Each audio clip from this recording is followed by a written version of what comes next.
There are no feeding schools, no feeder colleges. But as on today, we are fortunate to have say 15 to 20 colleges are there. So this is the thing.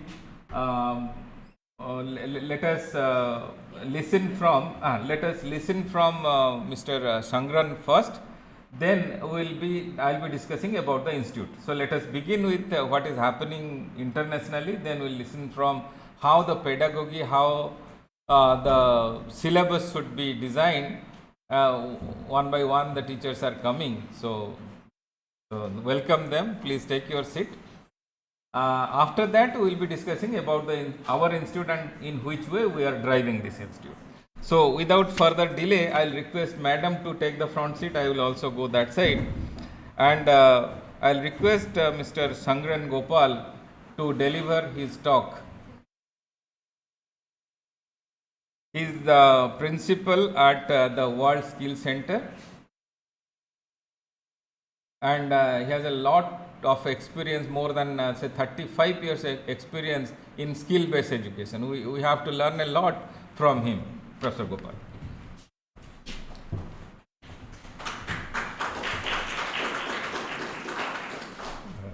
Professor Srikanta and faculty from IIMT, distinguished guests who are here with us.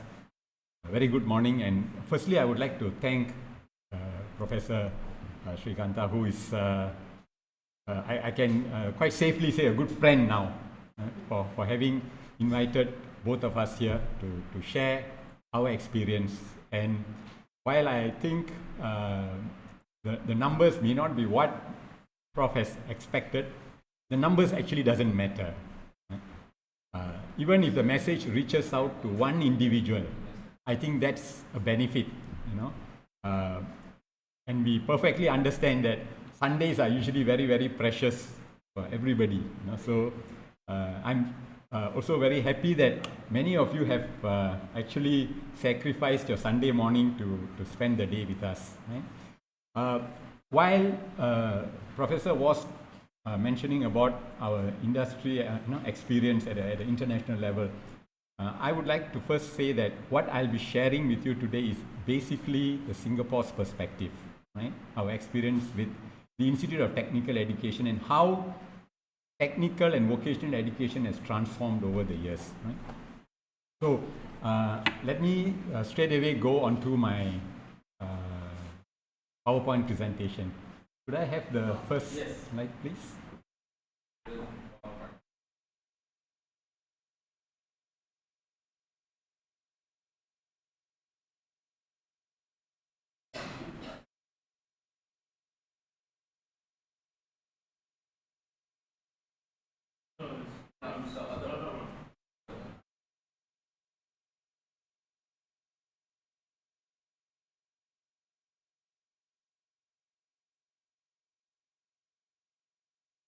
While the slides, okay, fine.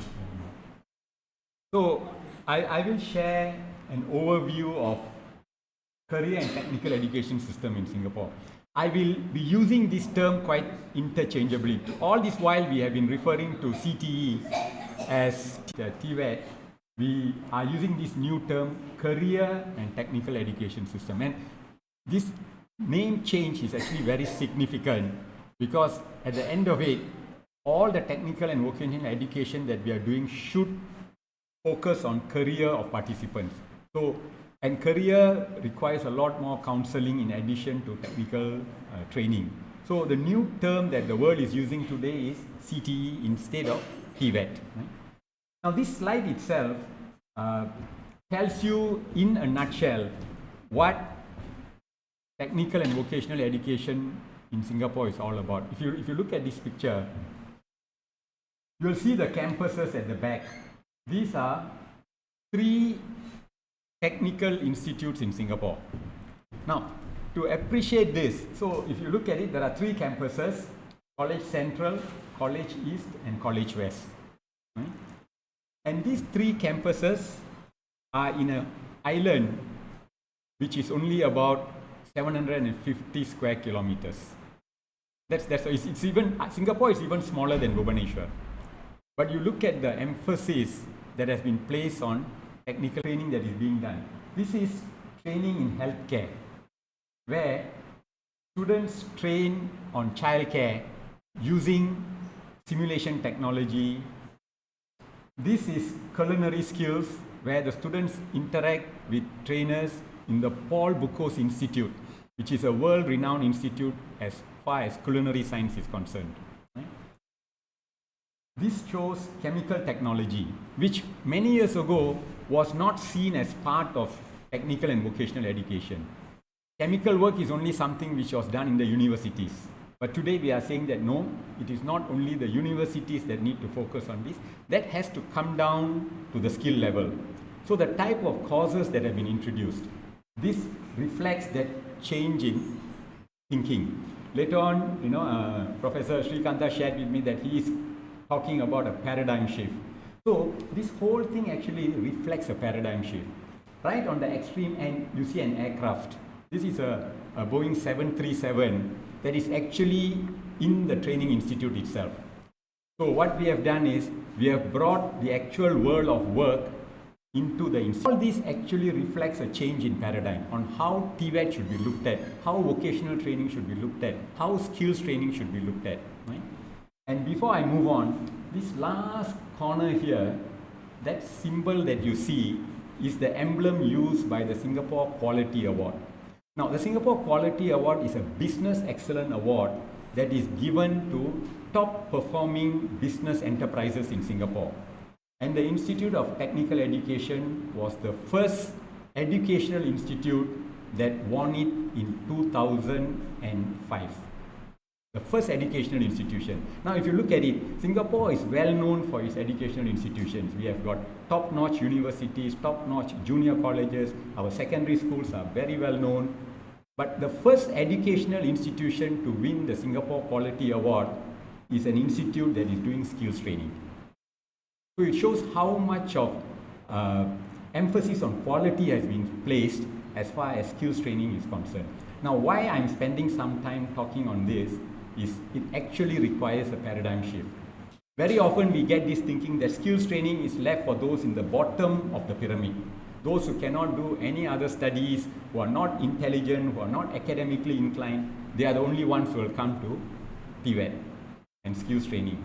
And once you have that mindset, the kind of resources you will put in technical training, the kind of personnel you will keep in technical training, it has got a spin-off effect. Everything goes down to the bottom of the pyramid. You need to change that. And this one transparency actually reflects on the paradigm shift that Singapore has undertaken over a period of 30 years. It's a very short time. And I have actually gone through this journey with them. Right? So let me then move on to the first slide. Can I have the next slide, please? Right. So this gives you in a nutshell what TVET is all about in Singapore. Basically, every child must have 10 years of general education. This is where we first made this change in 1992. Like I was telling you, previously it used to be that skills training is meant for dropouts. So those students who fail their primary education will then move on to do skills training. And we felt that no, if you want technical education, skills training to move to the next level, every child coming to TVET or skills training must have a certain amount of academic standing. So the government actually changed the system that anyone who wants to move to skills training must first go through 10 years of education, 6 years of primary and 4 years of secondary. And this was done in 1992, where we made that shift from people could just come in when they fail their primary school exams, then they move into doing skills training. And we said, look, we need to change that. So that was the first change we did in 1992. So prior to 1992, technical education was done by the Vocational and Industrial Training Board in Singapore. We used to call it VITB. In 1992, we made a transformation and became the Institute of Technical Education, where 10 years of basic education, primary as well as secondary, became a prerequisite for skills training. Now, career and technical education is a critical pillar in the country's economy.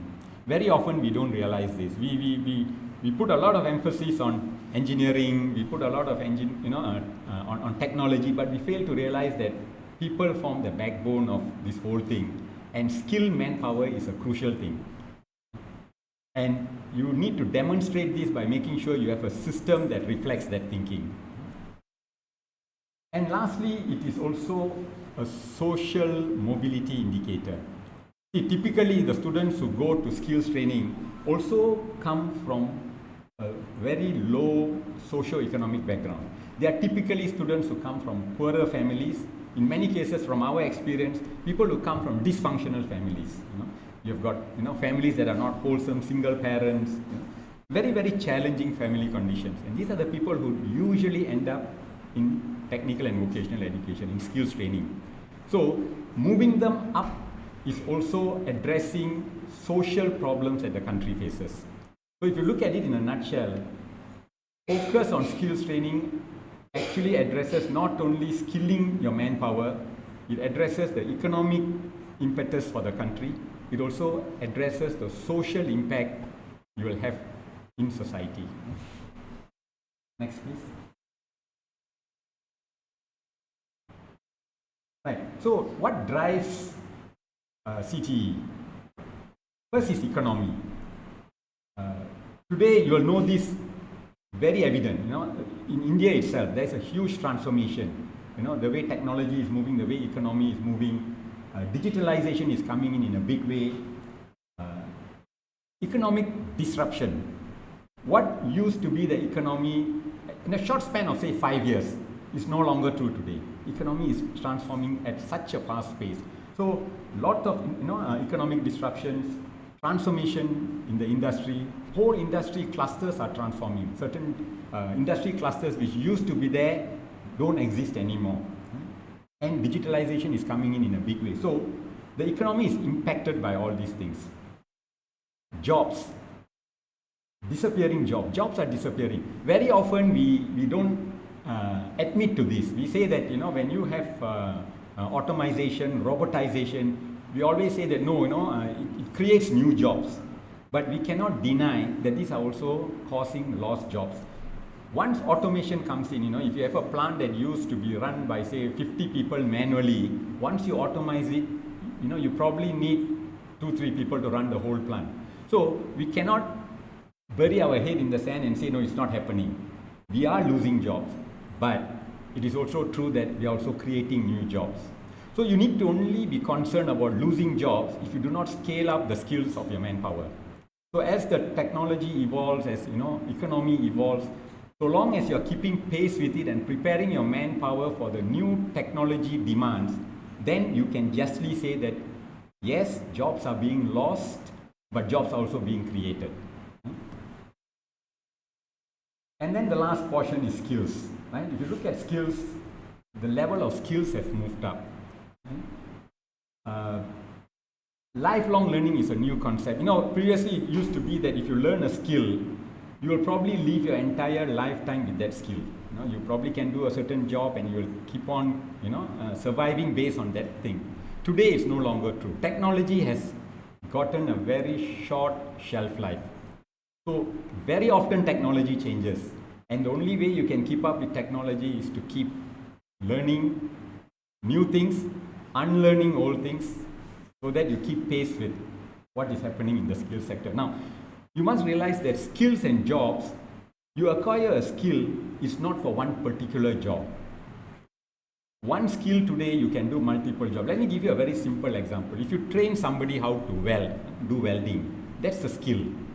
But the job that welder does can vary from being a welder in a high pressure power plant to being a welder in a fabricating shop to being an artist, somebody who uses welding skills to form art. So the jobs he do is not tied, it's not just one job tied to one skill, it is multiple jobs. So how you make use of your skills to go into jobs is something that they have to learn in creative ways. Next, please. So, particularly in Singapore, the integration of skills, we use what is called a whole of government approach. So, particularly for skills training, there are 3 verticals which primarily looks at the economy, the jobs and the skills. And you notice each of these has got the word future put in front of it. So it is not looking at what is there today. Because what is there today is reality. There's nothing for you to react. I mean, you just react to what is happening today. Where you should place your focus is on the future. Because that is something you can influence, something you can change. So, 3 verticals, 3 government agencies actually look into it. The Ministry of Trade and Industry, the Ministry of Manpower, and the Ministry of Education. So, in that sense, skills training is something which is actually a tribe. Where there are jobs and we do not have manpower, how do we tap on the global market to bring in manpower? And lastly, Ministry of Education, which does the actual training to meet these requirements. So it is actually a tripartite thing. Next, please.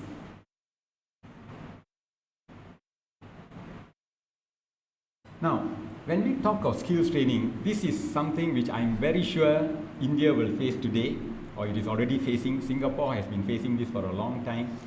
There's always this matching academic expectations with skills training. Every child, this applies to all of us as parents. If you want, what is it that you want your child to be? We want our child to be engineers, we want them to be doctors, we want them to be lawyers, we want them to have an MBA, So we are very, very focused that academically they should reach their maximum. And we kind of push them towards this, right? Nobody will tell our child, go and be a professional welder. That is if you cannot take the academic pathway, right? But today things are changing, right? So you have got kids growing up in a world where parental expectation and societal expectations is still very much focused on academy. But the reality today is, it is not what you know or how much of knowledge you have, but what is it that you can do. End of the day, you may have your doctorate, you may have your master's, but the economy today is asking, what can you do? So with this qualification, what is your output? So it is still very much competency based. Now, in order to achieve this, you need to strike a balance. If you focus purely on skills alone, you won't meet the aspirations of students. If you go very much on academy, you will not meet the requirements of the industry. So Singapore uses an approach known as a bridge and ladder approach on how we strike a compromise between these two. Right? We'll see that a bit more in detail in the next slide. Now this slide actually, in a nutshell, talks about Singapore's approach. So what you see in the center here is basically primary education. 6 years of primary education every child has to go through. In fact, recently the government has taken one other step. They feel that this area is very important because this forms the foundation. So what used to be previously, before a child comes to primary school, the people who are more affluent, the richer parents who could afford more, used to send them for nursery, kindergarten, to prepare them for primary. So when they come to primary, not all kids are on the same level ground. Some of them have had 4 years of pre-primary education, some with 2, some with 0. So now the government realizes that in order to level the playing ground, you must make sure by the time the kid reaches here, they are more or less on level playing ground. So the focus now is also on early childhood education. Even before they come to primary level, how do we level the playing ground for everyone? So the government, the Ministry of Education has actually taken over early childhood education. The kindergarten years, the nursery years, all these have been institutionalized to make sure that everybody starts on more or less the same footing. I will not say it's the same footing. There is always ways for people, when you start your nursery at the age of 4, parents would want to send the kids at the age of 2. They'll find some other private institutions to do that. So that will always be there, right?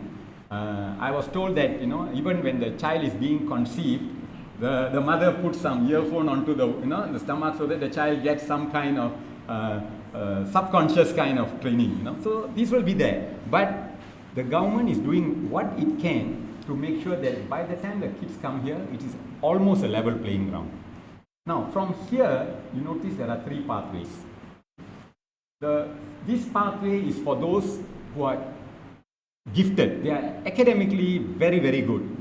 So they are the faster learners, the better performers. So there is one track here where they go to special schools, like the gifted program and all that. And then from here they move on to the universities.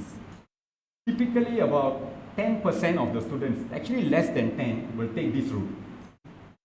Now, on the right side, there's another thing where it is for students who are much slower in the academic areas. They don't pick up so fast. They are a bit of a slow learners.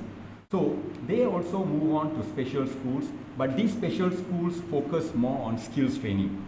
So they will typically spend about 4 years in these special schools which prepare them for skills training. Right? Now, 90% of the students actually move this way and go to the secondary education. Secondary education again is divided into a few clusters. One is called the normal academic level, where the students will spend about 4 to 5 years to take an academic pathway. From this group, they also prepare those who are not so academically inclined but more technically inclined to go onto a stream known as the normal technical stream. That again prepare them to take on skills training. So a lot of things actually happen in this track. It kind of tells you which direction the child is able to go. Once they take their exams here at the secondary level, this is where the diversions come, the channeling comes. Students can move on to the Institute of Technical Education, where they take on skills training. Students who perform slightly better academically but still want to remain in the technology track take this route and they move on to the polytechnics to do a diploma in engineering. And around 25% of the students move on the academic track and go to junior colleges. So these yellow arrows here indicate a skills training path. This indicates an academic path. But what is interesting about the system is the pathways are able to cross each other. So any child who takes on a technology track or a skills training track can actually move on back to the academic track. Anybody who takes on an academic track can at this juncture choose to switch over to a skills and technical track. So there's a lot of interchangeability. So this is what I was trying to say. You must have a system where there are bridges and ladders. While you move up along verticals, be it academic, be it skills, there must also be bridges that kind of allow you to cross over from an academic area into a technology areas. So that is one very unique feature in our system. And even the universities here, we have got actually 5 main universities. And of these 5, there are 2 which we call applied universities. These universities specifically cater for students who come from the polytechnics, who are already on a technology track. So the kind of programs they offer are actually applied degrees. The Singapore Institute of Technology and the Singapore University of Technology and Design. So they focus primarily on technology areas and it is applied. So even at this point where, university, we talk of it being very, very academic, there are also special universities that focus very much on skills. So that's how the whole ecosystem works, right? So typically of our population, 10% of students will be out of this thing either through this track or here. 90% actually go through here. 25% actually move up the junior college track. Another 25% will move to ITE and about 40% take the polytechnic route. The next slide, please.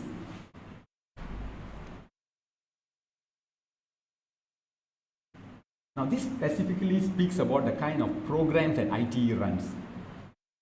Bulk of the time we focus on pre-employment training, which is here, and we have got a number of training programs, National ITE Certificate, which is our basic certificate.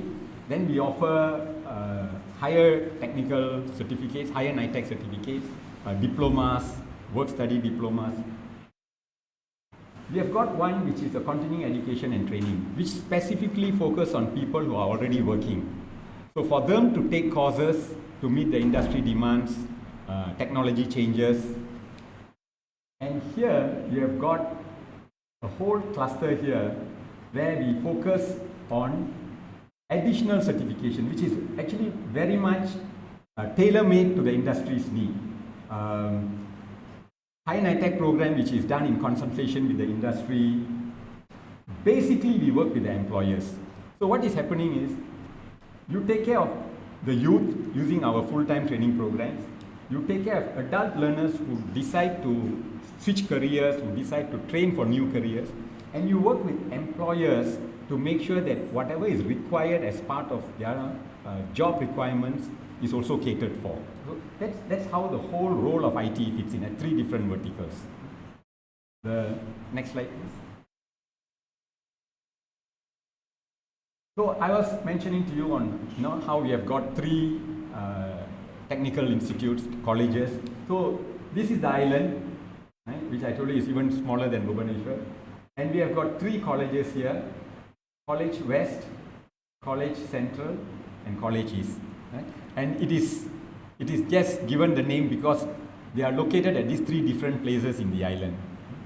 And these statistics tell you the kind of enrollment. Typically, we train about 29,000 students at any one time as an enrollment. Now, one interesting point here is, though you have 3 colleges, they all come under one governance system. So we call it 3 colleges, one governance system. And the 3 colleges, they focus on niche areas. So each college has got its own niche area. They have also got areas which are common. So you may have one college, for example, if I take aerospace technology, which is a very niche area, only one college, College Central, runs aerospace courses. But if I take broader based courses, for example, mechatronics or electrical engineering, this is done by 2 or more colleges. So where the volume is bigger, we spread it out. Where specialization is required, we keep it to a niche college. Next slide, please.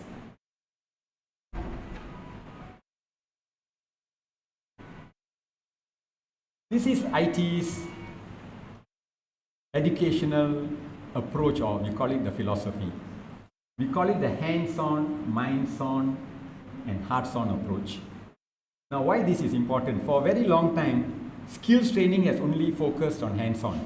You only focus on what the person is able to do, right? So, generally, skills training was for people who could not think so think so much. They are not intellectually very sharp. That used to be the old concept.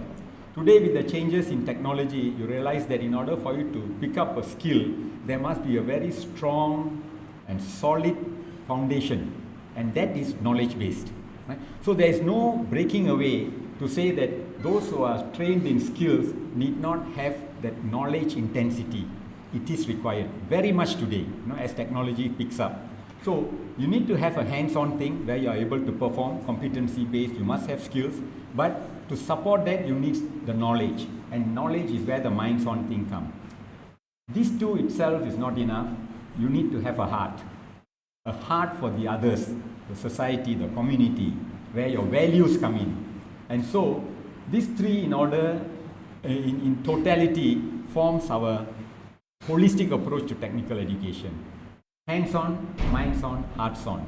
And all these 3 must actually be translated into the educational outcomes that's required. And this is where, earlier I was telling you, the economy, the jobs, the skills. So all these 3 must go hand in hand with what is the expected educational outcome from that whole training. So this is how the whole concept works. Next slide, please.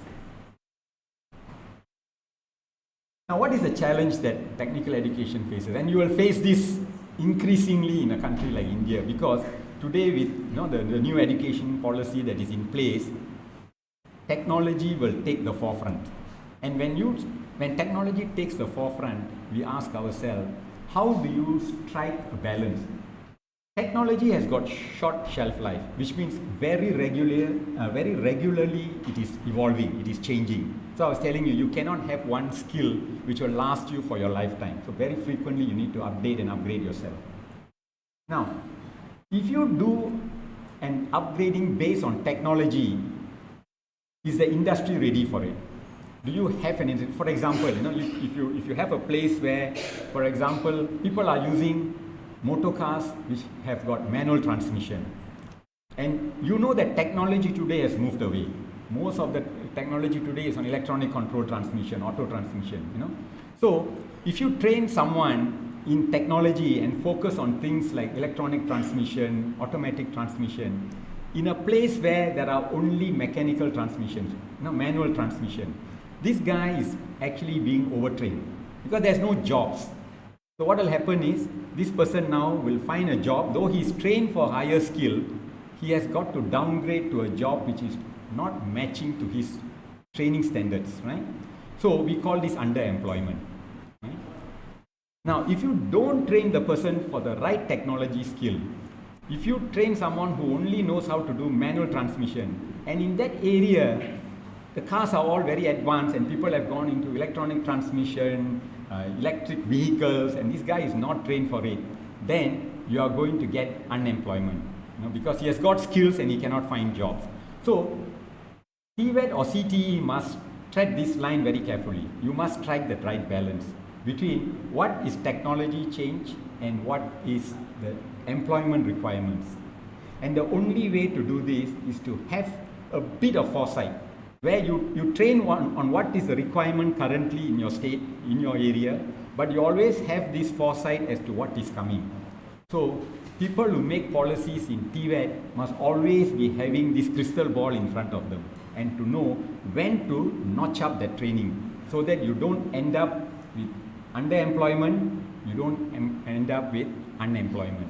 It's a very tough thing to do. It's a very fine balance that needs to be struck. Next slide, please. Now here we see how Singapore has done this by engaging the industry. So what we do is, the whole concept is we just this one mantra, engage the industry. Because industry knows what is required, what is coming, how much of people we need, what are the skills. So long as you insulate yourself from industry, you're not going to go anywhere in skills training. Right? So today we have got this concept where we bring the industry to college. We say that your workplace must be brought to the college. So we'll use this concept called authentic learning, where you bring in a bit of what actually happens in the industry and set up your workshops just like it is industry. So that is bringing the workplace to the college. Similarly, we also bring a bit of the college or the institute to the workplace. See, who is responsible for training the skilled manpower? We always say that the ITIs or the polytechnics are supposed to do this. And employers are only interested in one thing. You do the training, you give me the people and I'll give them jobs. This concept will not work. Employers, companies need to have a stake in training. They need to know that who are they training? They are training their future employees. If you don't come and contribute to training your future employees, you are going to end up with a whole host of problems. So there must be this active engagement between industry and institution, so that there is this healthy exchange, upgrading of curriculum. Everything has to be done in partnership with the industry. So this whole thing here, where we kind of have authentic learning and active engagement with the industry, is critical. These are two things. Incorporating digital skills. This is something which the industry will tell you to do and the institutes must do. Digital, and today honestly it's quite easily done. Why? Because our children are digital natives. You and I may have problems handling the latest phones.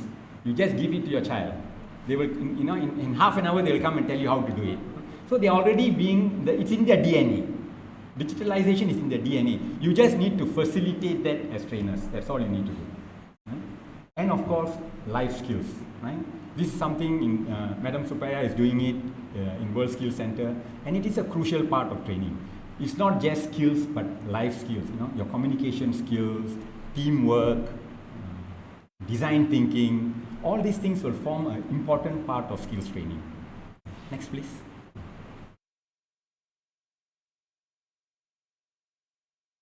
So this slide typically shows how we engage the employers and the company in formulating our curriculum. Every institute in Singapore has got an advisory committee which largely comprises of people from the industry. And we keep changing them very regularly, so that you get fresh thinking, fresh ideas coming in. So there's always this active engagement with industry, and they actually tell you what needs to be developed. So curriculum committees largely represented by the industry. So this connect must be there between institution and industry. That's the only way skills training can progress. So it shows some of the way we work. And like some of these things here, work-study diplomas. This work-study diploma, the training is about 70% done in the industry. So basically what we do is all the practical training is done by the industry, though the standards of training is monitored by the Institute of Technical Education. Institute of Technical Education does the exams, does the theory part, rest of it is all done by the industry. So by the time they finish a 3-year program and get their diploma, it is seamless integration with the industry because the industry is training them. IT just has an oversight. So that's how we actually put this industry connect into practice. Next, please. Authentic learning, I was telling you that is very important. You must keep your workplace, your training institutes as close to the workplace as possible. Why this is important? Because when your graduates leave that institute, when they go to the industry, they should not be in a state of shock. Sometimes it can be a shock both for the students and the industry. You come to the industry and you're not prepared for it. Or the student go to the industry and see equipment that they have never seen or heard of. We should not have that. The learning curve should not be a too prolonged one. It should be a very short one. So literally they go to the industry prepared for the industry. Right? And that is where authentic learning becomes very important. Now I was telling you, you must have a bit of your workplace in the institute and a bit of the institute in your workplace. So some of these things you see are the authentic learning facilities that are available in IT. So early on I was telling you about this aircraft. This is basically a part of a ship. When you can't bring the students to a shipyard every day to look at how a ship is, you construct part of the ship in your workshop. You know? Exact replica. So the students go on board the ship and they work and they feel that they are working on board a ship. You know? So that's how you bring the industry into your institute. Next, please.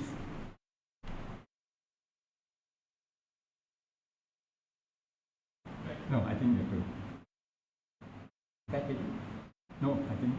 No, yeah.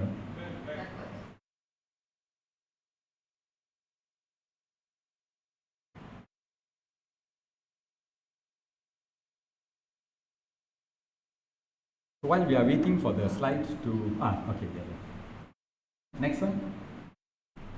Now, I was telling you about the industry advantage, why that industry forms the most crucial ingredient in a TVET system. Basically, your training relevance ties in with all these things which actually is determined by the industry. You know? The trends in the industry, the needs of the industry, student attachment for your training. They must go out to the industry to get that experience in the industry before they go there as workers. It serves two purposes. One, they get to understand what is actually required in industry, what the work environment is. It also gives an opportunity for the industry to assess your students and see whether they'll be able to meet the needs so that corrective action can be taken early. You come to me for attachment and if I find that you're not up to the mark, I give feedback to the institute. Institute does some tweaking. By the time you graduate and you come to me, you're fine. Otherwise, as I mentioned, two people will be in a state of shock. The industry will be in a state of shock. Why is this guy here and he's not even able to do what I want them to do? And the student will be in a state of shock. I never thought that the industry would be this, you know. So this connect is very, very important. I've also put here staff attachment. This is something I think India needs to focus very much on. Personally, I feel that in our TVET system in India, the trainers themselves are distanced from the industry. They do not have that relevant industry experience on an ongoing basis. So this is something I hope to put in place in WSC, and I hope the ITIs and the polytechnics will be able to implement these things so that our trainers are current with what's happening in the industry. And they command a certain amount of credibility, you know, when you talk to the industry. This part I've highlighted earlier. The industries must have a stake in training. The moment the industry say, look, technical training is your business, my job is just to give work for your work, it's not going to work. They must say that, look, you are training people for me, I need to have a stake. I need to play a part. Then TVET will succeed. Next, please. Now, this is just a bit about what IT Education Services is doing. I was telling you all along about ITE. IT Education Services is a subsidiary of the Institute of Technical Education where we help to teach people on TVET program. See, very often we spend a lot of emphasis on pedagogy and we only think that pedagogy is for academic training. Technical and vocational education has got its own set of pedagogy methods and doctrines and thinking, which is something very, very different. Right? Madam Supaya will take you through some of those things that is more pertinent to TVET training and pedagogy. So IT Education Services does this job. I thought I should just mention this because the 5 of us from Singapore who have come here basically have come through the IT education system on a secondment. Next slide, please. These are some of the projects that ITs has been doing across the world to engage other countries in TVET education. Next.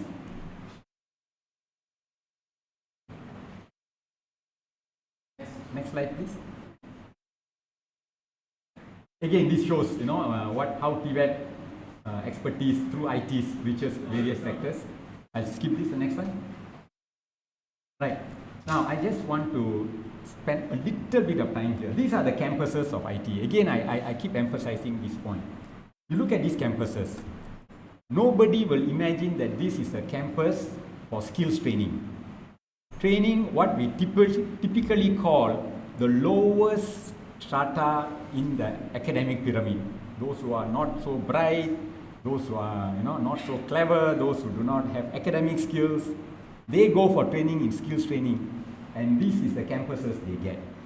So this in itself sends a very, very strong message as to how important and critical TVET is to any country. How do you prove that point? You prove that point by investing in this infrastructure so that they get the best. Right?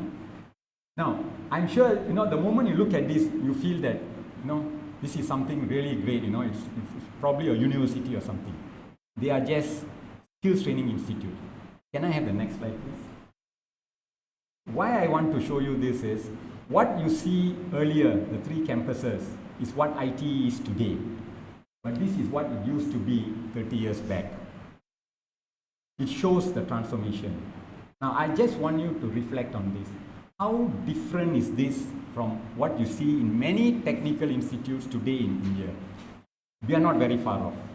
We typically have facilities, but the facilities are a little rundown. So what you see here, this is how technical training used to be done. Look at the equipment, look at the buildings. This building is, this slide, this picture is quite interesting. You look at all these high-rises building around this place, these are houses. Tall high-rise buildings have come up, people are living in multi-story buildings, and look at how the TVET institution is. For the longest time, it has just been sitting there. Nobody bothered about it. And typically, these were hand-me-downs. When a primary school was no longer needed by the government for doing primary education, they gave it to VITB, go and do skills training. So this is what happened. The moment you do this, if a student walks into here, you can tell them that, skills is the backbone of the country. We need to train you up because technical skills is critical, and all that you can tell them. The student is not going to believe you because this is what he or she sees. So which is why it's very important to invest in infrastructure. You must show them that we mean what we say. And particularly in a country like Singapore where human resource is the only resource we have, we cannot afford even a single child not to be trained to his or her maximum potential. We need to do that. My request is, in a country like India, just because you have a very large youth population, do not undermine this. Do not think that if A is not going to do the job, I'll get B to do the job. The moment you think that way, the whole structure is going to go down. The whole structure is going to go down. Every individual must be developed to the maximum potential, no matter how large a youth population you have. Otherwise, you are going to train people who later become disillusioned because they're not going to get meaningful jobs. And I think as educators, this is one thing we must take upon our shoulders, this responsibility. It's a very heavy responsibility, but we need to take this upon ourselves. Next slide, please. Now, I want to just wrap up with this one slide. This is actually taken from our National Day Parade.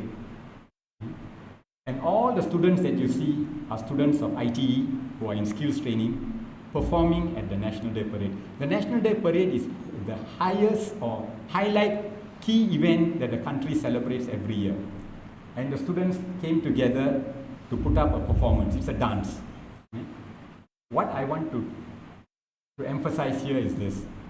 education, though you can focus on skills, has to be holistic. You need to give the children, the kids, their space to grow. Don't just focus on the needs, as far as skills is concerned or academic is concerned. Give the child the need to grow intellectually, holistically. So if singing is something that they are passionate about and they have skill, have room for them to grow. If dancing is something that they are passionate about, give them space to grow. Because we are in the business of developing people. We are in the business of transforming lives. And you cannot do that if you take a very narrow and partition view of development. It has to be holistic. And in order to do that, first, all of us as teachers and trainers need to have this mindset. So on that note, I want to thank all of you for sacrificing your Sunday and being with us today, knowing that this is something which will benefit all of you. That itself speaks volume of each and every one of you who are here. Right? So with that note, I once again want to thank IIMT for giving us this opportunity and doing this work, which I think is very, very meaningful. Thank you so much for your attention.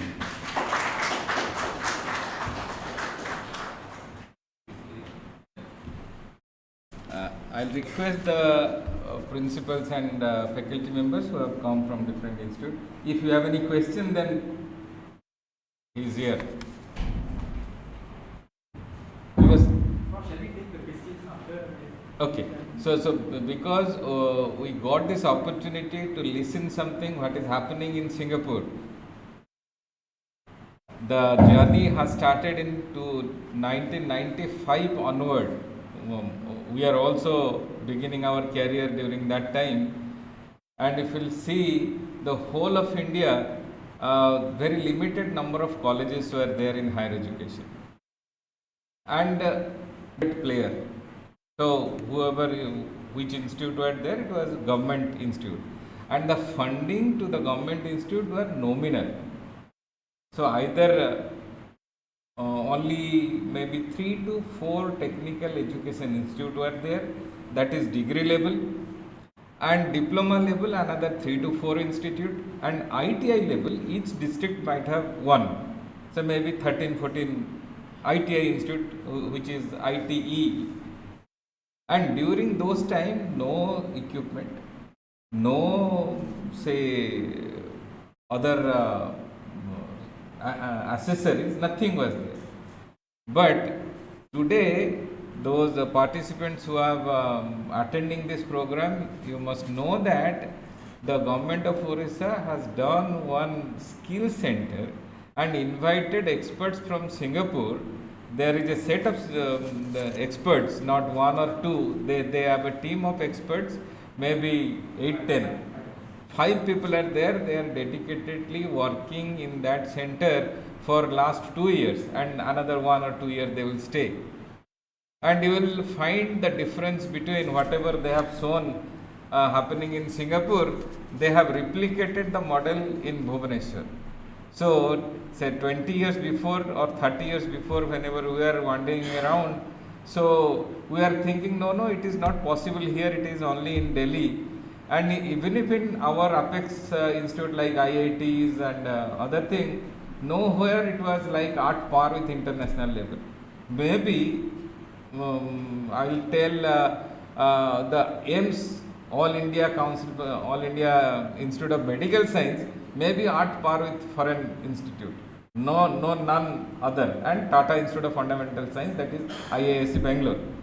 And other institute, there are many lacunas were there. But thanks to government, thanks for 2% cess in education cess, and lot of fundings are coming, and we have created a skill center, a world skill center in Bhubaneswar. And the government of India has planned to replicate this model in different states, and another 30 center will be there in the country. So we are very fortunate to have Professor Sangran here, delivering the talk, whatever he has covered. So there is a key takeaway, at least we should know the staff attachment, which we'll be sending our teacher to the different organization to learn in which area he is teaching. The campus at workplace and workplace at campus, that is a new word for us, and we'll be trying to replicate. And whatever you have told, so the small things, but that has to be, say, imparted to a institute, to all the institute. So thank you. Now may I request Madam Supriya to come over, and she is expertise in pedagogy. So how the syllabus will be designed and how it will be delivered in the classroom. So please listen, Madam.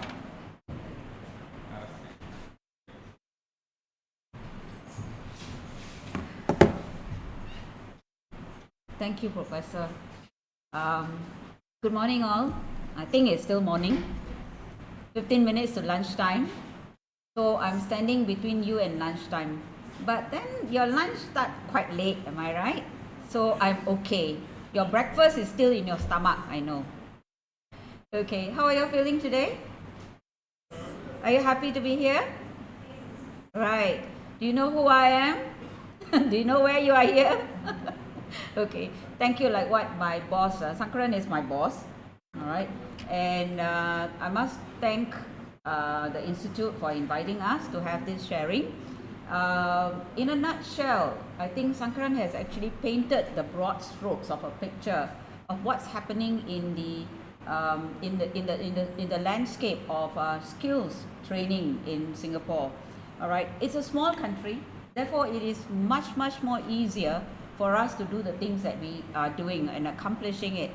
35 years is not a very long time, but I think without dedication, without planning, without people, we would not be where we are today, to such an extent that we are asked to share our experiences.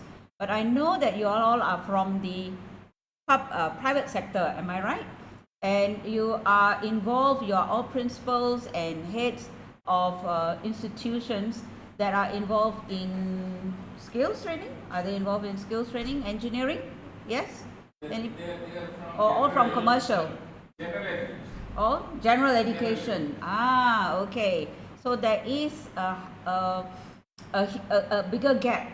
If you had come from ITI or Poly, the gap will be narrower. But if you come from general education, then the gap is a bit more challenging. Let's see what I can do to help you to narrow that gap. Okay, thank you. Can I have the slides, please? Okay, once again, thank you for having me here.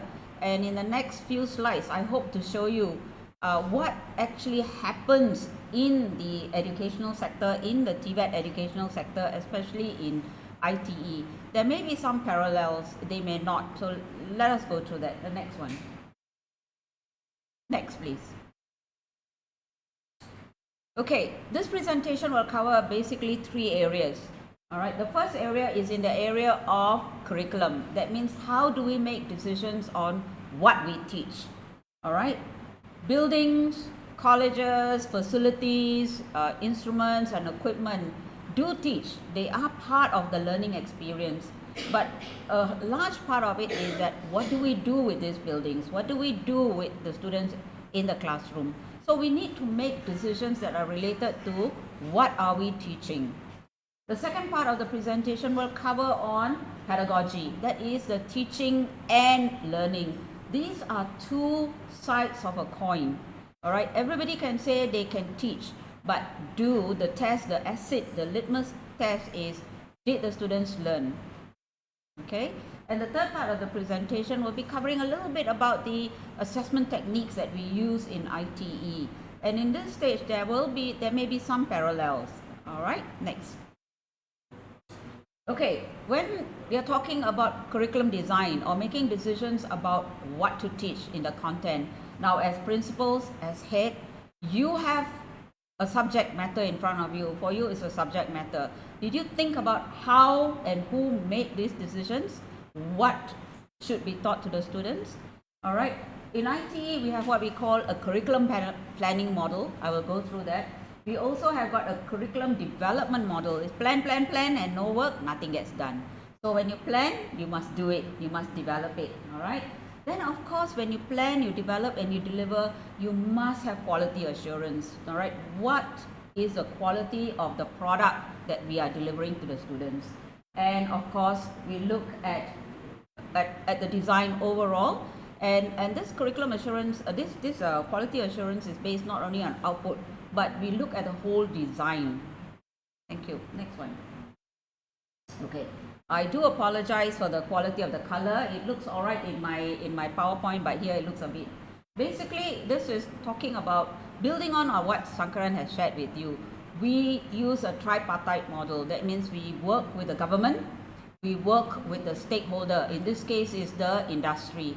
The industry plays a great part in deciding what are the courses and what goes into the courses, which is very important.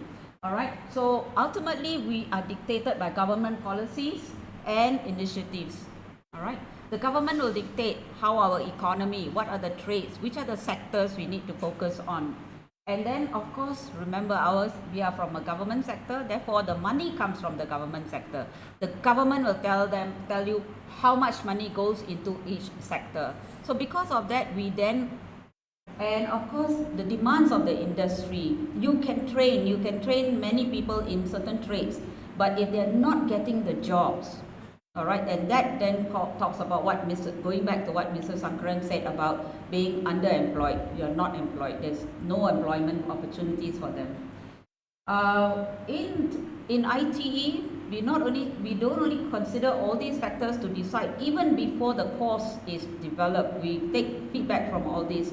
Now, after we got this feedback, we also keep a continuous review where we do what we call a feature analysis model. Where we look at every course, we look at the number of applicants, we look at subscription rates, we look at placement rates, we look at success rates. We also look at the cost of training, because training costs money.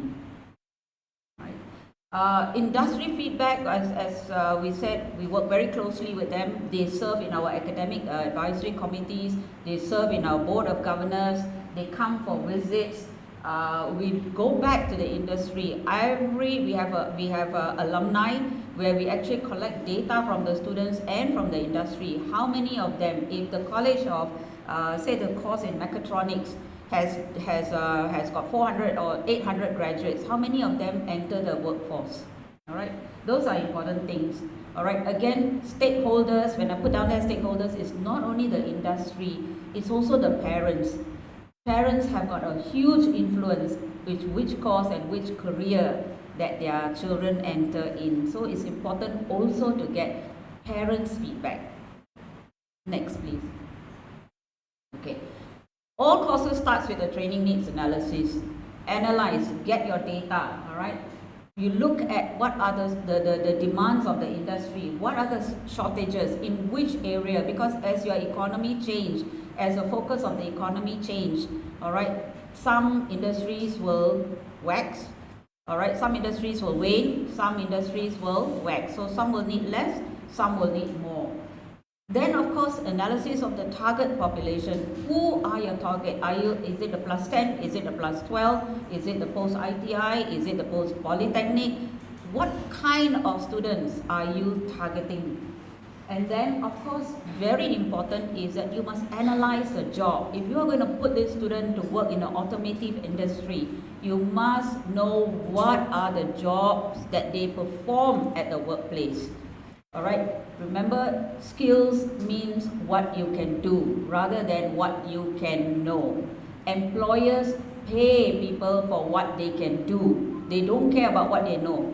They care about what they can do. Next. All right.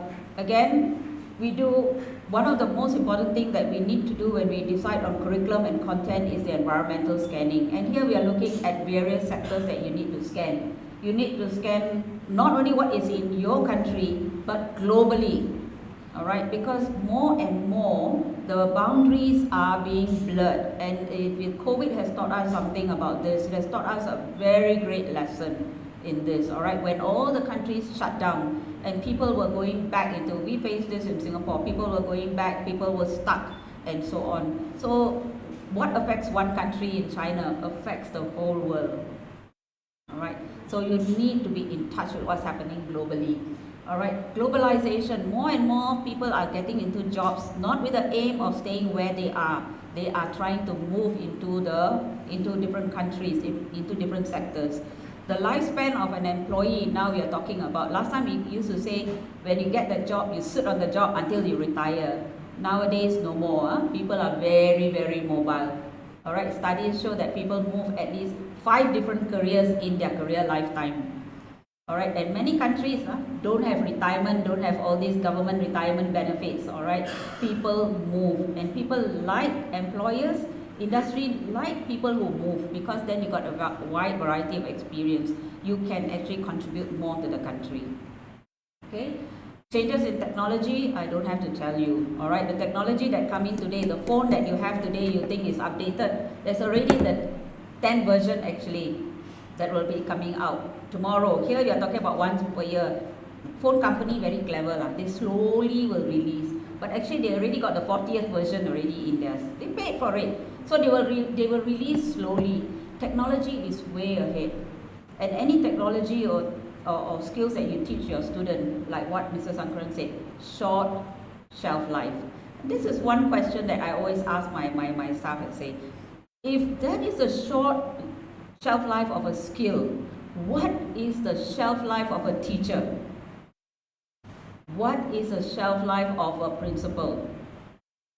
Can you be replaced? Good question, I think. Because now you got with AI, with technology, with robotics and so on, many things that we do today can be replaced. Okay, so changes in products and services, material science, all right, technology, they are changing. Nobody nowadays, if you still today, if you are still teaching people, your students to put bricks and mortar, people are building buildings through 3D. All right, the latest technology is they can print, they can use metal in 3D printing. They used to be plastics, now metal can be printed using 3D technology, 3D printing technology. So this brick and mortar work will go out. All right. So why welding? Even in the world of welding, I ask them, why must still use the acetylene torch and still use the solder? Why must it be there? Can we not have a super glue that put two things together? Planes are being built on it, rockets are being built with it, because material science has improved. No need to do welding. Super glue, super glue. So products and services will change. All right. Your statutory, your government has got, every time education sector is a vital part of any country. It's huge. It has got the biggest impact, and therefore policies and statutory requirements will change. They will change. They have to change. All right. So as principals, head of department, your job will then is to institute those changes, to make that changes alive for your students, because the people in the students are not going to know what are these changes. You are the one who will interface. All right, demographic changes. All right, birth rates will drop.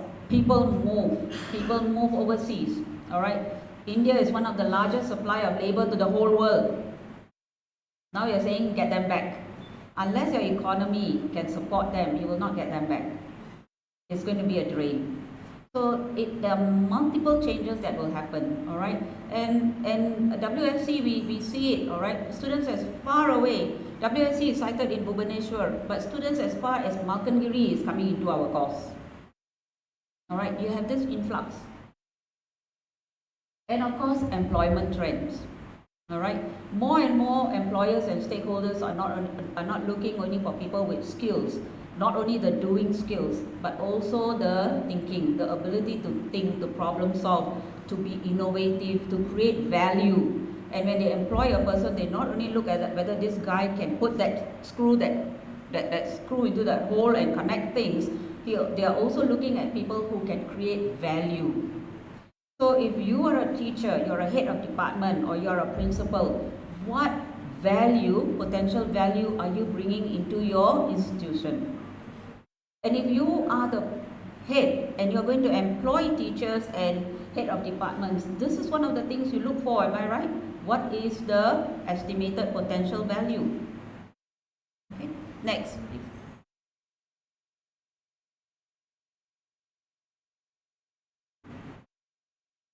Okay, Then what is the role of ITE? We in ITE, when we look at our students and our courses, we make decisions about courses, what type of courses. Now, even courses that we create or we deliver have got a limited lifespan. The moment that job is not existent, the moment the employment rates are not required, we will stop the course. We will terminate that course, and we will then create different courses to meet the needs of the industry. All right, and to do that, we need to consider manpower targets, demands, students, and worker interests and expectations. Just like here in Odisha, the remuneration for the job that our students, these people are going to go into, is an important factor. We work for money, am I right? So employers are willing to pay, provided your students and your graduates can deliver. All right? So otherwise, you cannot argue with them. Okay? Thank you. Next.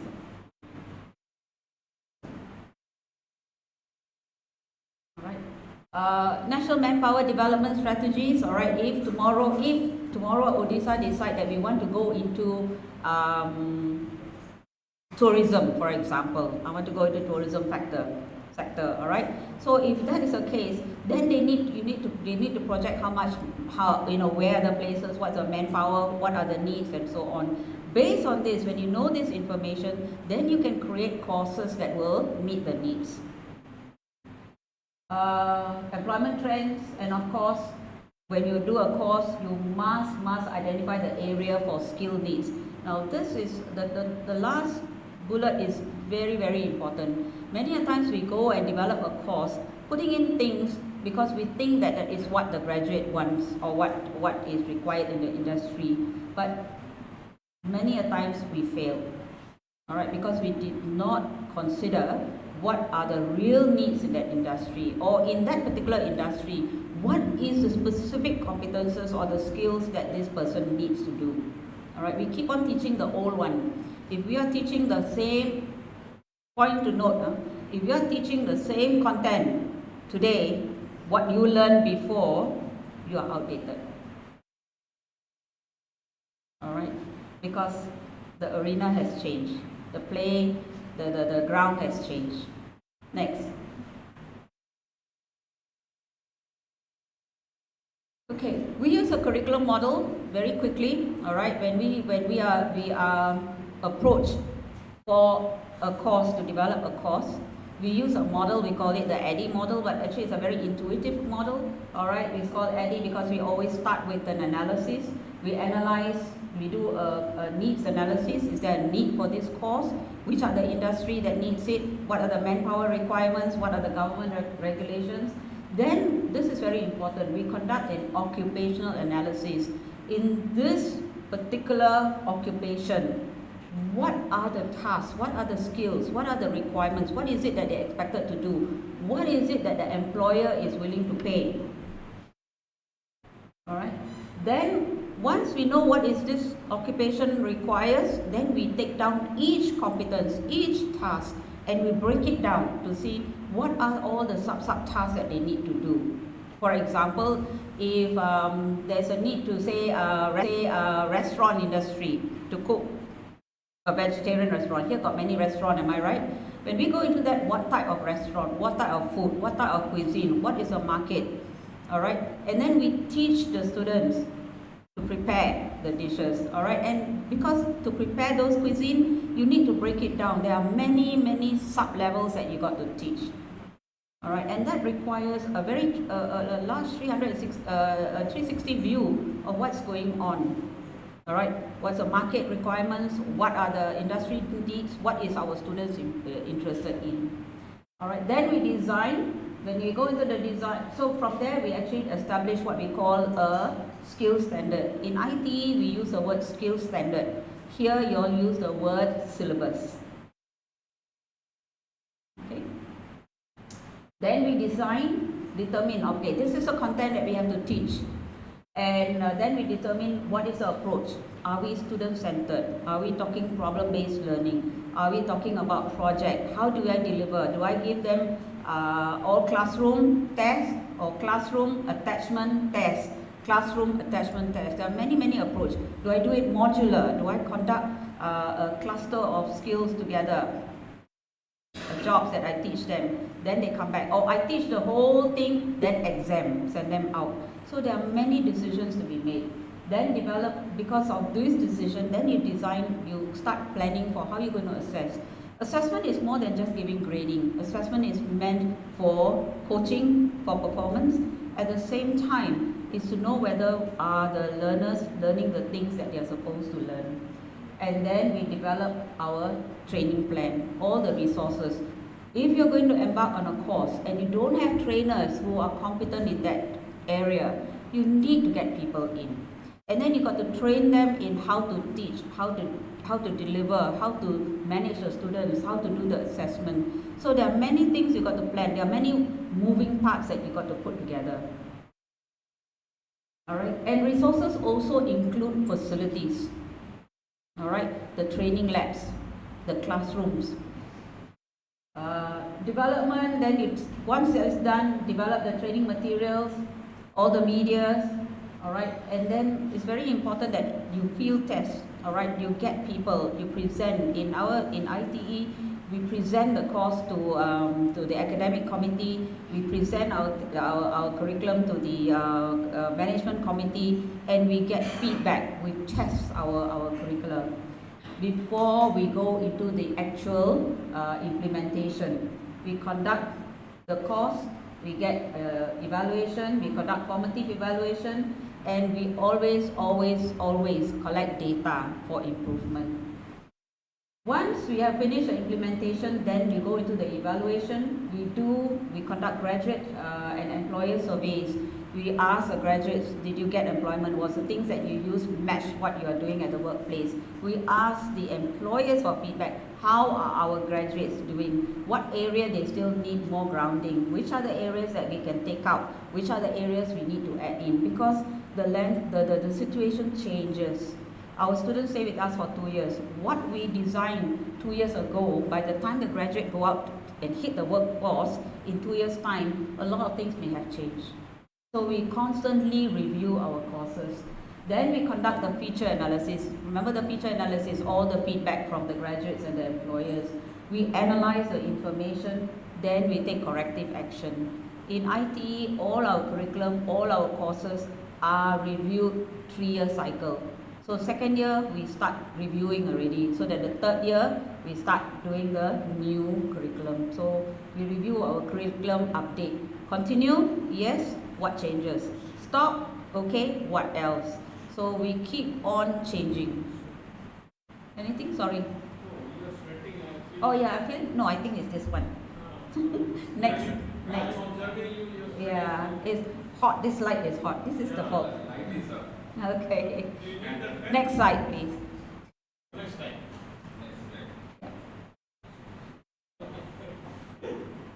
Very observant, Mr. Dhananjay. Okay, so in ITE, generally we follow a very simple format, and we talk about, it's a practice-oriented curriculum that we use. Most of the time, our course typically will have 6 to 8 core modules, and these core modules are depends on, will be structured around the task or the occupational profile of that particular trade. And then we may have 2 elective modules. Now this elective module can be general, can be specific. General means it could be English, it could be psychology, it could be anything that they want to study. We also, what is interesting here is what we offer is cross-level, cross-disciplinary, cross-level, which means that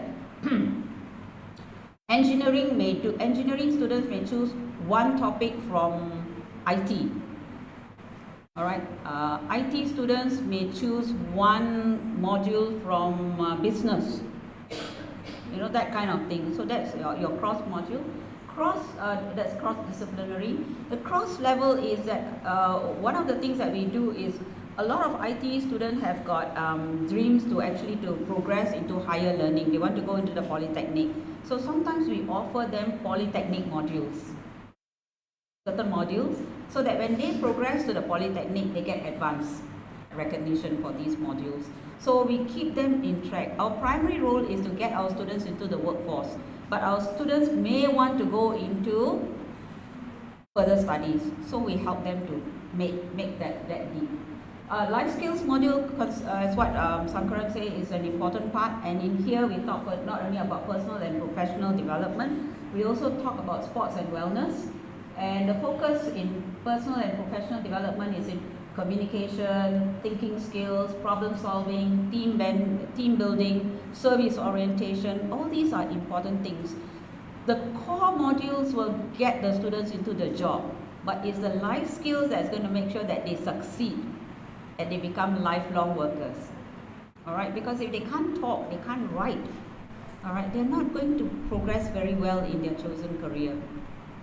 All right, so in a sense, 80% of our curriculum coursework is in the core, and in the core there's also the theory and the skills, the practical part. All right, and most of the time we focus a lot on the practical, the hands-on skills, and 15% is in life skills, and elective will form about 5%. Next one, please.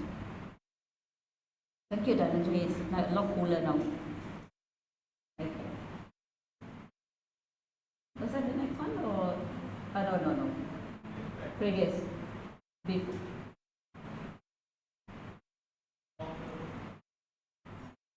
Okay, next one, yeah. Right. So in our institution, these are our documents. Okay, these are just a bunch of words, but the most important document that you can see here is what we call the skill standard. In the skill standard, every skill, every competence is clearly written with its accompanying knowledge. So that is what the teacher has to teach in the classroom. This in the nutshell is what your course is all about. The others are all the accompanying documents that helps in the relevance and in the implementation of the course. All right, next. Okay, how do we know what are the skills that we need to put into our course? All right, we do what we call a DACAM occupational analysis. A DACAM is an acronym for developing a curriculum. And what we do is a process for analyzing all the jobs that an occupation need to do. It's effective, quick, and what we do is that we have a 2 or 3 day workshop where we get experts from that area to come in and tell us what are the things that this person has to do when he joins that profession. All right, so they will come and say what is happening, and we collect this data. Next, please. Okay. The DACAM philosophy is that only experts, people who are working at the workforce, know exactly what is it that they are doing, so that you can teach according to the job profile. They are capable of telling you what is this job profile, and you have to identify each and every task, because if you go and ask, for example, automotive technician, all right, he can tell you after 5 years, 3 to 5 years at the industry, what is it that he do every day? What is it that he do once a month? What is it that he do? So that you teach the things that, most important things first. And the most important things are those things that he is being paid for. His productivity, his livelihood is dependent. And that is what the industry wants. Rather than people with no experience sitting in their office deciding what an automotive industry technician should do. And all tasks, very important, is that in our curriculum, the skill is the core, is a basic, is the most important part, what we call the competence. And when we have identified these tasks, then we identify what knowledge, what is the performance that they need to do, what are the sub-tasks, the small things that they got to do in order to perform this task. All right, what are the tools? What are the worker behaviors? All right, Lee Schulman calls these insights. What we are talking about is, for example, if you are training an accountant, accuracy is a very important insight, am I right? Behavior, am I right? They have to be, put your point wrong, put your dot wrong, gone. All right, so accuracy in calculation and so on, so that will be emphasized. In a healthcare, a doctor, problem solving, diagnosing, is an important part. An engineer, systems thinking is an important part. So these are different things that you need. Maybe an engineer, maybe engineering need more troubleshooting, so they must know how to troubleshoot. So these are the insights that we have to teach in our course. Not only the job, but these behaviors. Next. Alright. So once we have discovered what is a job, we know what a job say is an automotive industry technician. We then get the expert workers to tell us what are the duties, what do you do every day, what do you do once a week, what do you think are high critical job but low incidents, what are the things that you do that you are paid for. Alright. Once we have identified them from that duties, then we identify what are the tasks. Now, at the workplace, we use the word task. When we write the curriculum, we call it a competency. Next. So, once we have all these, we have our skill standards that tell us all these that you need. Then the teacher in the classroom will then take this syllabus, take this skill standard and go into the classroom and deliver the lessons. But is that enough? That's not going to be enough. That document is not enough. You've got to analyze, given the skill standard. Our ITE trainers or even our WSC trainers have been trained to do what we call a competency analysis. It is from this competency analysis that then they develop the lesson plan and develop the learner's guides. Next. Okay. Again, I think the slides will be uploaded. You all can have a closer look. But basically is with each skill, which is a competency, we analyze it and we look at what is the technical knowledge. Technical knowledge is the theory. We also need procedural knowledge because they need to know how to do that job. Alright, and M skills. Methodological skills are the thinking skills. If this job, this equipment is not working, if a problem occurs, if I drop this piece of equipment, if I don't have the skill, what else can I do? If my customer is asking for something else, how do I solve? All these are the thinking skills. So that is under the M skills. We also talk about social skills. Our students or our technicians that we develop don't work alone. They work in a team. They work under a supervisor. They work with their peers. You need to train them to socialize, to communicate, to talk. Alright, to clarify, to give information, to ask for information, to negotiate, to manage conflicts. Alright, so all these are also taught to them. And of course the personal skills. How well do I do the job? Do I ensure that my job is meticulously, if the measurement is 2.5, it is 2.5 and it is not 2.5 minus or plus. Do I measure my job carefully? Do I make sure that the job is done on time? Am I skillful? Am I safe? Am I practicing safety precautions? If this job requires glove and goggles, am I using it? Alright, so all these will be taught in the personal skills. So if you look at it, when we teach a student a skill, all these will be covered. So we are talking about this complete integrated way of looking at a skill. It is not siloed. We don't teach them in silo and then expect the student, the technician to go back to the work and combine it. When you teach it in the way that it is to be done. So we, in this case, you can see we do what we call authentic learning.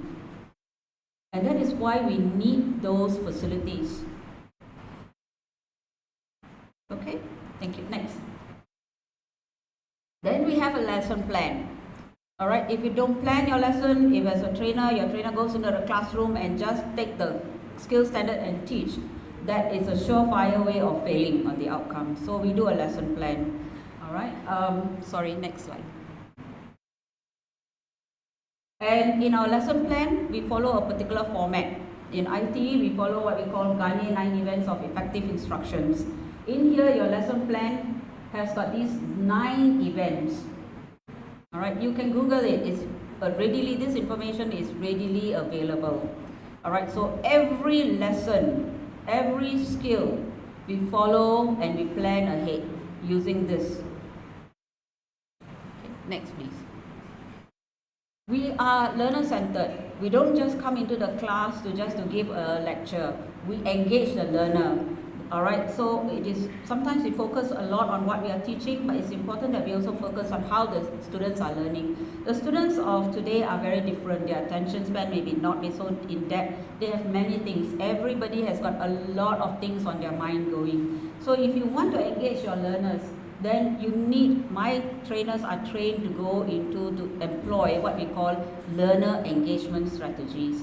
We do a lot of group work, we do a lot of peer learning, we do a lot of round robin, we do jigsaws, we do games, we do a lot of all these things so that the learners are actively engaged. Learning only happens when the learner is interacting with the content, not interacting with the teacher. When they interact with the content, that's when they learn. Okay, next. So in our lesson plan, you will see a lot of these things where we are teaching. It's not straight lecture PowerPoints, but you'll see a lot of questioning technique. We focus on Socrative questionings, where we question them at a higher level. Bloom's taxonomy, higher level, applications, creative, analysis, evaluative questions, not just what and why. Alright, we also look at worksheets, quiz, reflective journaling, and so on. We use a lot of educational technical tools. We use a lot of these tools, alright, digital tools, to teach the student in the classroom, not just video. Next. In our lesson plan, in Garnier 9 events, the last part, why I decided to put this is because this is very, very crucial. Many lesson plans just stop with they're teaching the student has learned, out they go. But in Garnier, it allows, or actually requires the teacher to plan for future, for extension of learning and transfer of learning. Remember what Mr. Sankaran said, that actually if you teach a welder, you teach him the basic skill, but he must be able to transfer it in different situations. So in Garnier Event 9, we help them to transfer their learning, and we do this by using student-centered activities, exit slips, case study discussions on what else, what if, different situations, problem solving, and very important, reflective journaling. What did I learn? What is it that I'm weak at? What is it that I'm good at? What else do I need to do? Where else can I then apply this learning? So in this case, alright, the learner becomes the center of that learning, not the teacher. Mr. Sankaran was talking about paradigm shift. This is a paradigm shift we need to do to meet the needs of our learners. Next. This is actually supposed to be question time. Maybe a comment. Okay, if you don't have, now you can write it down. No need to ask, you write it down. Then afterwards you can ask me. Okay, next. Alright, assessment. Alright, assessment is a very important part, but we use assessment in a slightly more, how shall I say, a more expanded manner. Alright, so we look at assessment as, assessment can be a qualification tool. You give grades, you give certificate, you give, you assess a theory, you assess a practical. We use rubrics to assess skills, and then of course we have gradings. We have got for our courses in ITE, you cannot fail any module. Credit units are given for every module. Nobody should fail, because even if you fail one module, you will not qualify. So every module, including sports and wellness, have to pass.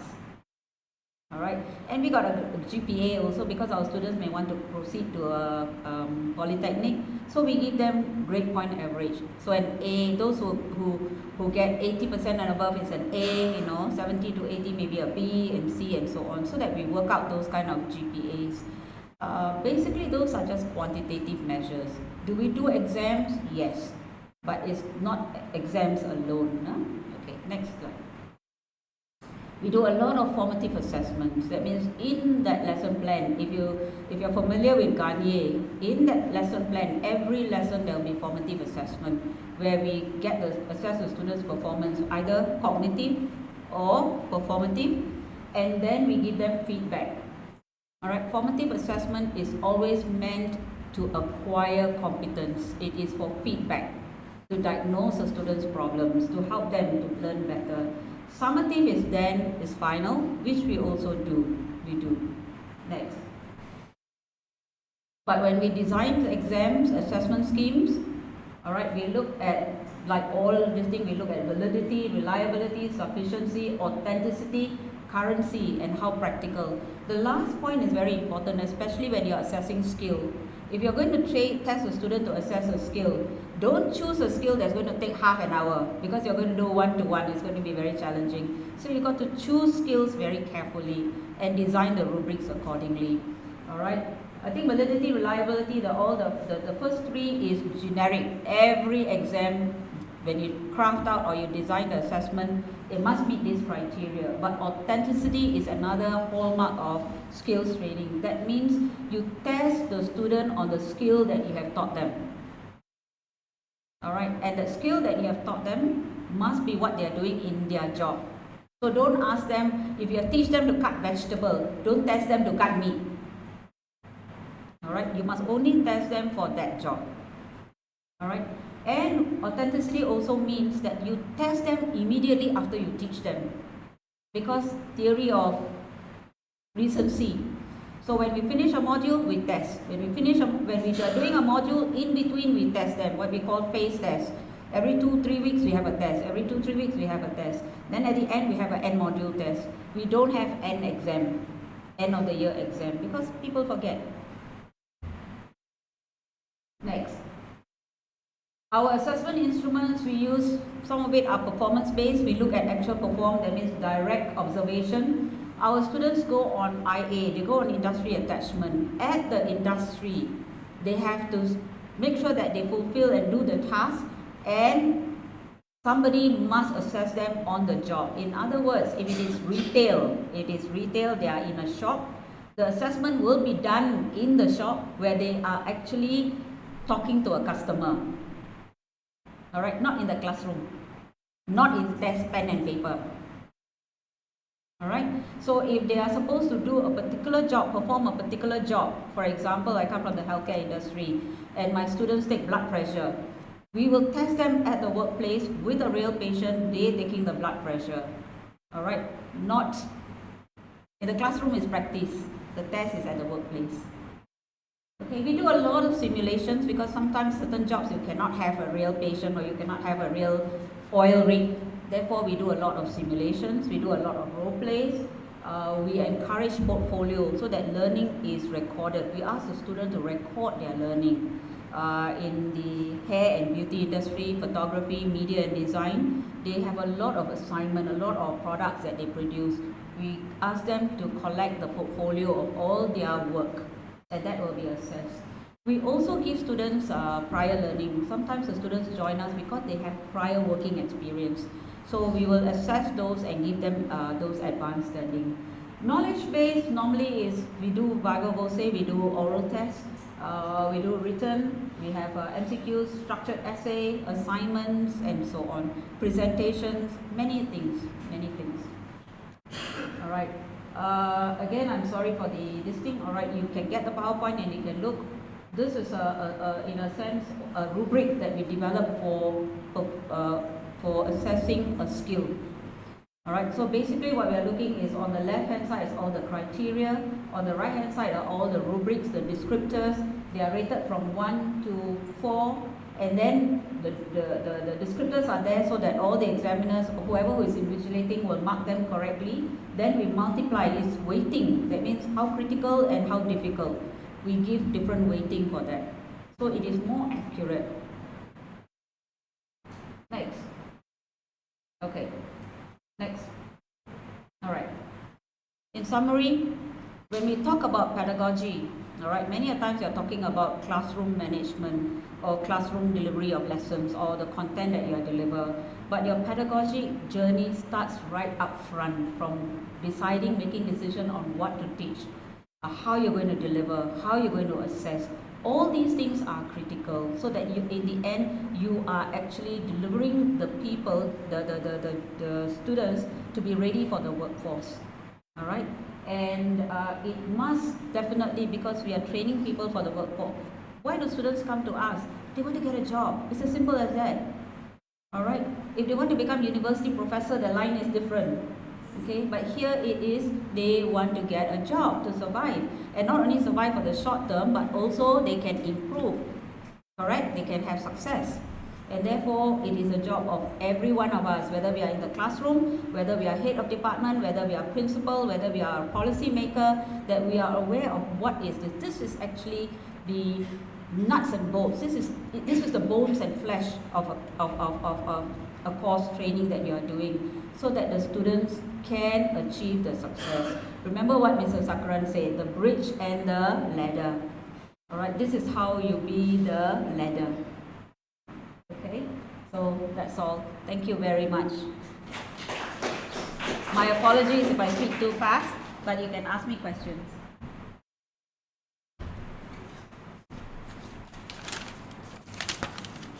Many thanks, madam, for opening the eyes of our teachers, because we have listening all these words, say Bloom's taxonomy, rubrics, metrics, we are listening pedagogy, but frankly speaking, whenever we design our syllabus, we copy from other institute and pass it in the academic council.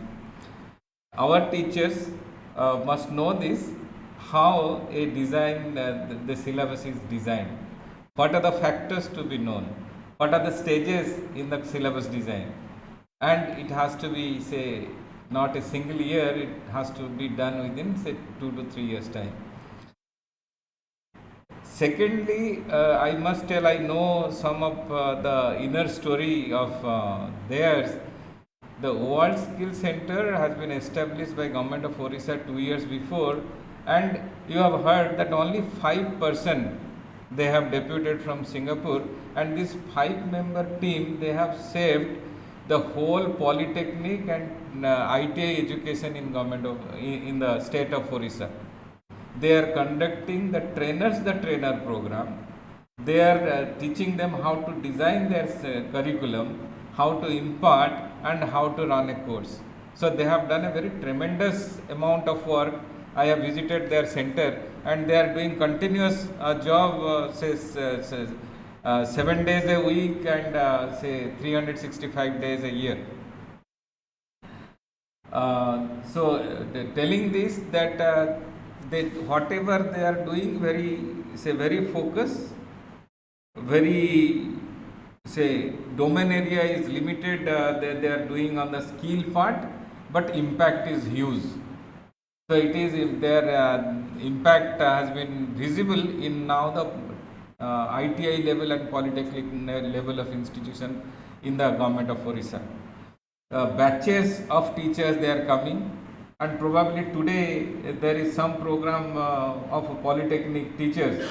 So one of my sister of my wife, she has come from Raulkela, so I know that they are coming, and continuously the training is going on, and it is funded by the World Bank. They are telling that polytechnic education, unless it is say streamlined, the productivity of the country will not enhance. So that is the reason. So there is so much of say changes and upgradation in the polytechnic level and ITI level education. The purpose of this workshop, half-day workshop, was very clear. There are the government of India is going to change the higher education sector, looking into or taking into the consideration the skill part. So can I have the PPT? So you have heard about a skill education pertaining to, say, country Singapore, because Singapore, if I'll talk many, I'll take much time, but I'll be precise. In 1990, whenever there is a publication of ranking of institution, none of our institution was there within the rank of 500, not even the IISc Bangalore, which is the apex institute of our country. It was, I am talking about 92, 93. So there was a hue and cry in the whole country that the ranking agency, WS ranking agency, they have not considered a single institute of our country. That was the reaction from all the top academicians. And next year, so there was a workshop in IISc Bangalore and IIT, and they have been taught which factors to be considered to apply for the ranking. So they didn't know about how to apply for the ranking. And next year, with all the inputs, whatever inputs they have applied, and IISc Bangalore was in 252 rank, not even within 250. So that was the story. And after that, there was continuous development of the institute. Why I am giving this example? Because the country they belong, Singapore, they are having only 3 to 4 universities. National University Singapore, Nanyang Technical University, then Singapore University of Technical Design, SUTD, and Singapore Management University. So these 4 universities, probably NUS is within 24 rank, NTU is 50 or 40-50 rank, and SUTD is a very fresh university of say 5 years. They are also entering into within 200 rank. So that is the story of the educational institution. And you have heard of this curriculum design and how they are imparting courses at the ITI level, and you have heard from the horse's mouth. So how meticulously they are designing and they are imparting the education. So sending them to the industry people are coming to the institute, and how they are blending this education. Now the same thing is going to be replicated in India. India government has taken a step toward, because India has signed the GATT agreement, India has to open the universities into India. He cannot debar the other university. Many people might not be knowing that if we go to Malaysia, Indonesia, Singapore, you will find many foreign universities are operating since 10 years, 20 years.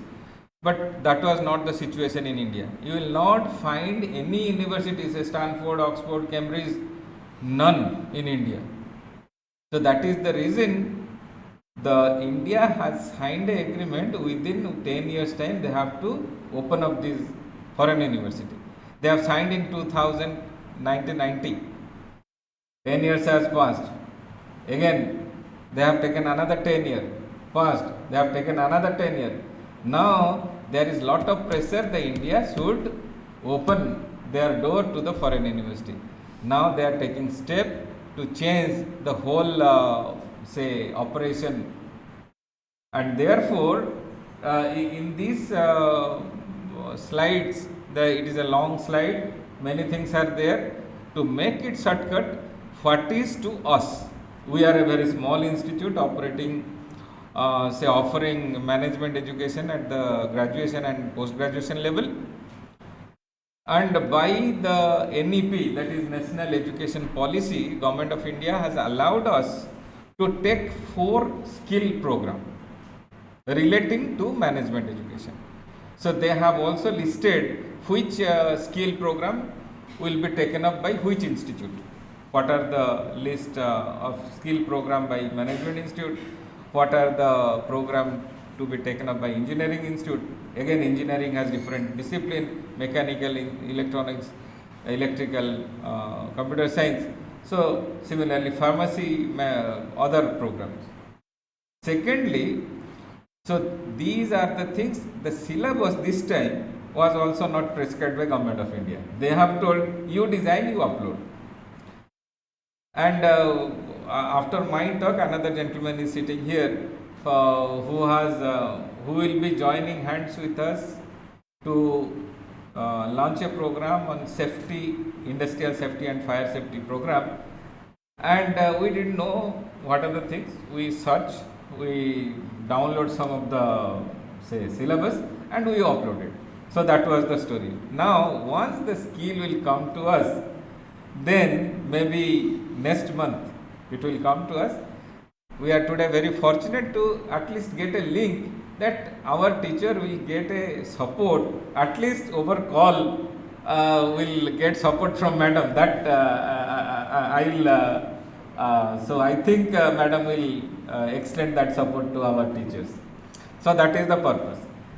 And this NEP is a very vast umbrella. Many things are there. I'll just go through and what is what for the sake of knowledge. Because after the NEP was launched in 2020, lot many workshops were organized at different level. At that time, I was a teacher in another university, SOA University. I was a teacher. I have attended many programs, and also I have also delivered this talk in different places to make the teachers aware. I am not sure how many of you know about what is happening in national education policy, because we are all in teacher of higher education. Sir and madam, whatever they have told, that was a skill was the focus. They were taking the bottom of the pyramid student. Academically also the ITA student, they were taking, they treated as their knowledge is less, intelligence is less, but they have a skillful hand. So dealing with that, how they have managed, you have listened the story. But coming back to the higher education, we have many things in our plate. So we have teaching, we have research, we have society connect, we have other aspect, placement of the student, many things are there.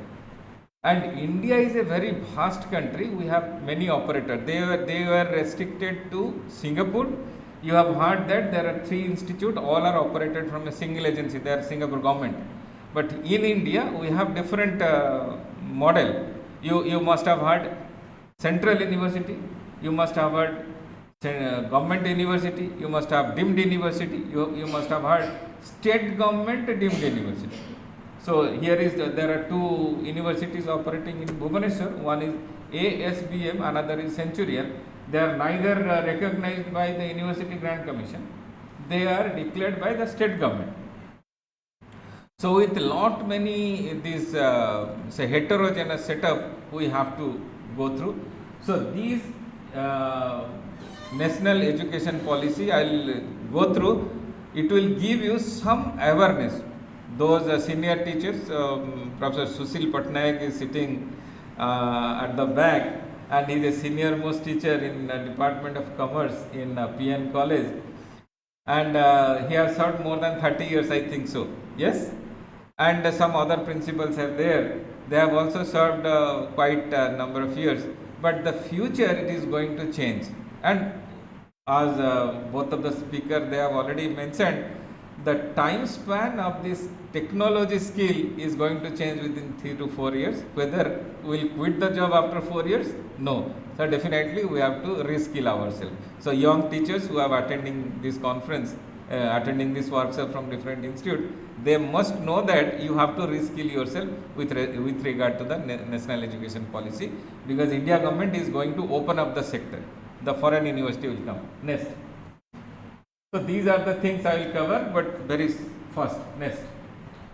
So madam was mentioning about 3D printing, robotics, extended reality, metaverse, augmented reality, virtual reality. ये जो गोटे camera धरिकी जो जिनस होची, so they will put the camera, they will have the virtual environment. So these are the things.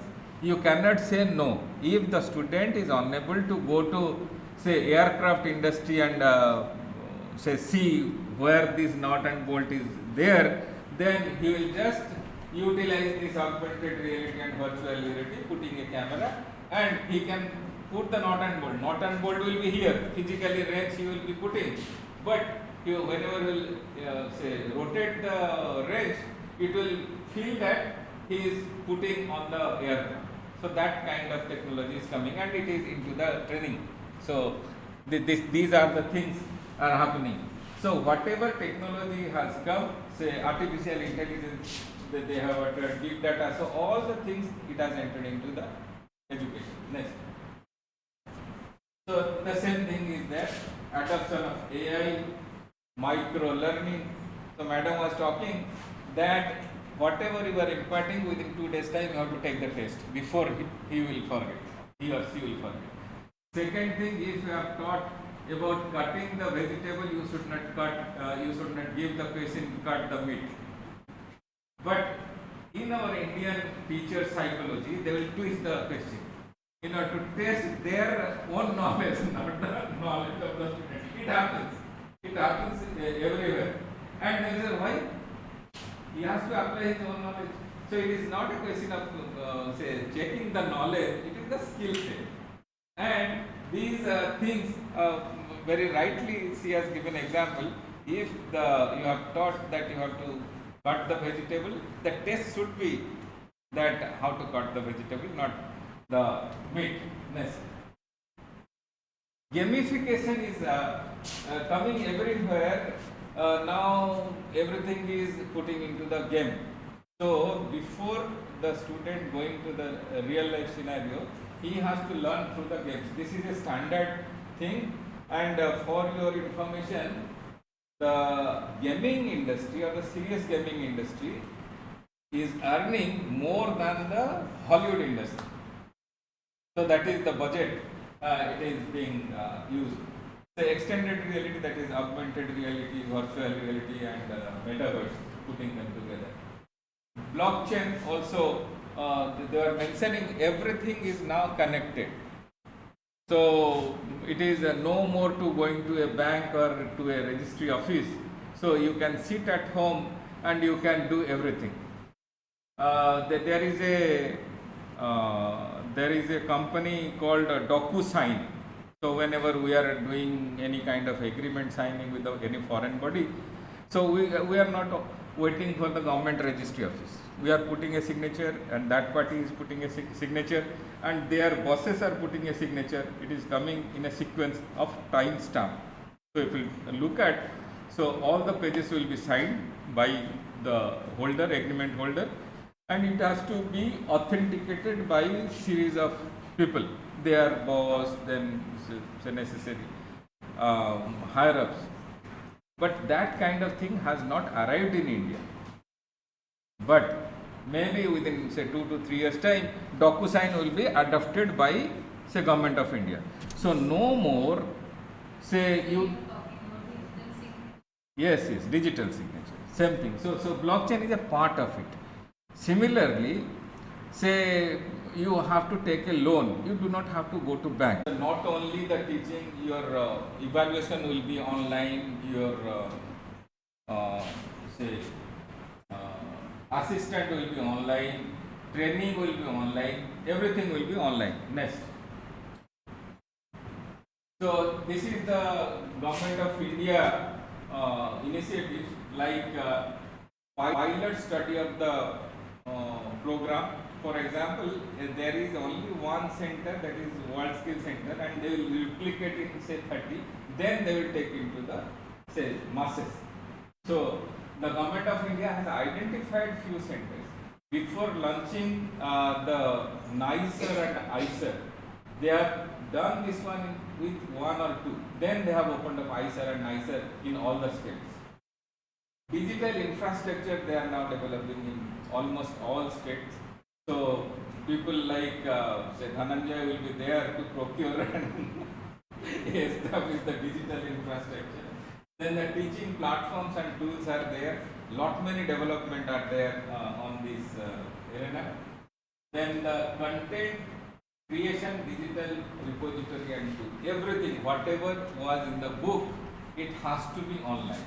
So people are working on it. It is a new industry. Moving how the same thing you can develop in a video, and only knowing a few say tips or tricks, the people are